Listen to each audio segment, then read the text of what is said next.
I used to buy them back at 30 cents on a dollar. I had Richard Mille closeouts. How about that? You know what that is? It's when you buy one directly from the manufacturer at a higher than usual discount. I bought Richard Mille's as cheap as 25 cents on a dollar brand new. I wish I knew that back then, right? Yeah. And I would have kept them. So Wow. Frank Mueller at the time was the hottest fucking brand on the market. Frank Mueller was the Richard Mille back then. You can't give away a fucking Frank Mueller today, can you? So again, its trends is this. But what stands true, Rolex is always going to be king. Patek is always going to be the Rolls Royce of all watches. And vintage. People are buying these manufactured collectibles. I'll give you one clear example. Patek 5711 Rose Nautilus on a bracelet. Market price around $160,000 to $180,000 today, about double its retail value. How many of those do you think they made? Thousands upon thousands, I can tell you that. Anybody that tells you exactly, they're lying because Patek doesn't give out that information. A Rolex 3700 Nautilus, yellow gold on a bracelet, the original one from 1976, designed by Genta. There was a total of 3,000 of them made. Trades around the same price. 3,000 do not exist. Half of them were fucking melted for gold because what people did back then. I mean, the watch was $2,000. So you look at things and you say, manufactured collectibles versus a real proven collectible. It's a numbers game. Buy something that there's less of out there, and you can never go wrong. People say, well, can you compare it to something? I say, sure. I'm a card collector, right? People collect baseball cards. I collect Formula One cards. What do I collect? One of ones, one out of fives. It's the same concept. The less of something is out there, the more it has a chance of going up in value, or it still may not. So, guys, what Roman just said is buy high, sell low. Okay? No. He's a smart one, right? He's a smart brother? He is smart. No, but I was going to ask you, just speaking on watches, what is the most expensive watch you ever sold?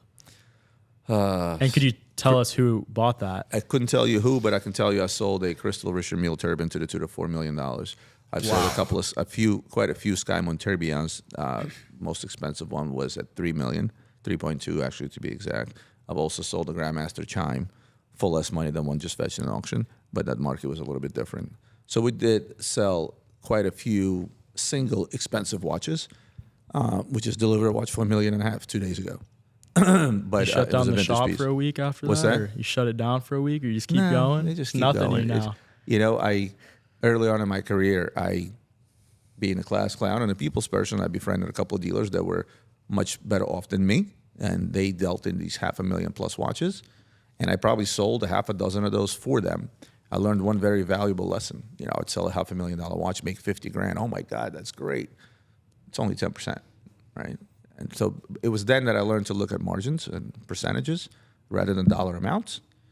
And I also learned that in order to sell big shit, you have to have big shit. So you have to have the balls to go out there and actually buy the stuff in order to make big hits. How nervous were you buying something big at the first time you did it? Yeah. That's probably wild. It's funny. In this industry, we're so desensitized to money.